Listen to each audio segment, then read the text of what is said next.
Welcome to our lesson on the front desk workflow.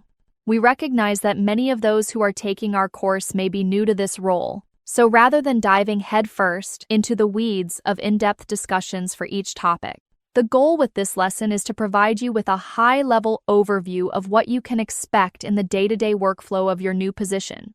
Although you're free to take notes, just keep in mind that we'll be discussing each of these topics in much greater detail in later lessons. So you may want to consider just sitting back and allowing this lesson to serve as an introduction to your new position's responsibilities. Let's start with what happens even before patients are seen in the clinic. Pre-visit. The front desk workflow generally starts well before the day of the patient's visit. For most, it actually starts when scheduling the visit, at which time we should collect and verify the patient's demographic and contact information. If you're new to this role, you may not realize that many practices also collect or update the patient's insurance information when scheduling. The reason is because many medical practices now perform what are called eligibility checks, which are designed to verify the patient's insurance copay amounts, deductible, and other coverage details. And in those practices which do perform eligibility checks, the first of these checks is often carried out before the patient arrives on the day of their appointment. This is why it's crucial to collect accurate demographic and insurance information as early as the time of scheduling, as opposed to waiting until the day the patient shows up for their appointment. Mistakes made here are unfortunately a common source of problems, especially with respect to billing and reimbursement. Any of the following mistakes, at the very least, can complicate the reimbursement process.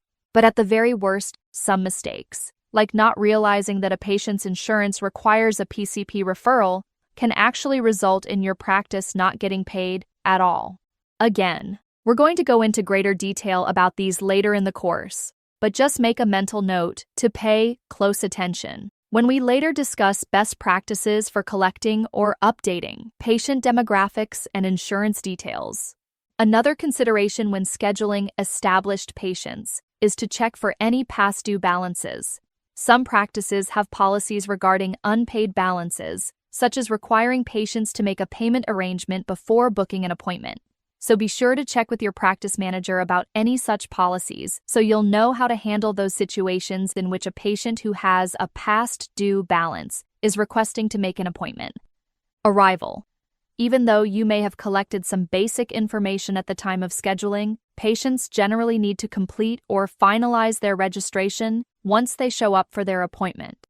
Many practices now offer online portals which allow patients to complete or update their registration online.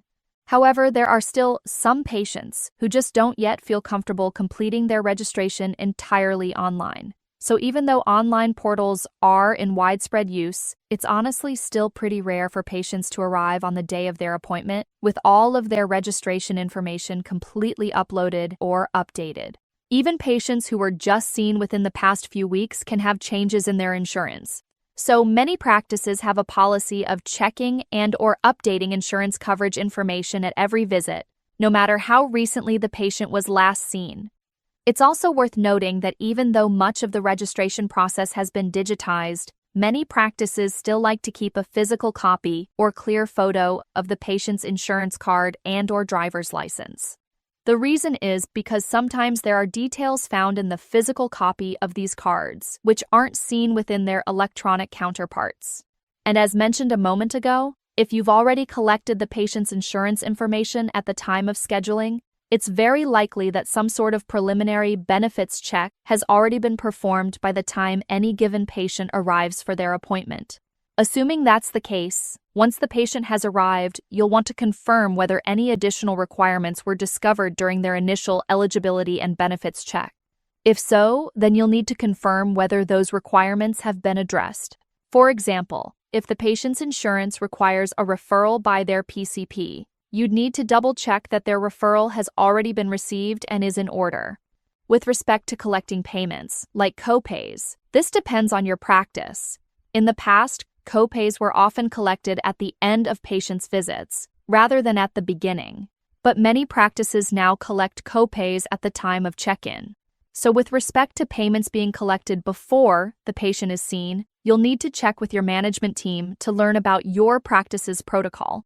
So once the registration process is complete and co-pays are collected, if applicable by your practice's protocol to collect at check-in, it's time to notify the clinical or back office staff that the patient is ready to be seen. Visit with the doctor. Once check-in is complete and it's the patient's turn to be called back, a medical assistant or nurse will escort them to an exam room. There, they'll take vitals, review the patient's medical history, and document any pertinent updates in the EMR. The provider then meets with the patient to perform the exam, address concerns, and document their findings. During this visit, charges for the services provided may be captured directly in the EMR or noted on a traditional superbill, depending on your clinic's workflow. Once the visit is complete and the appropriate billing codes assigned, the patient should be escorted to the checkout in order to finalize any remaining financial obligations and to schedule any needed follow-up visits. Now notice here we say should be.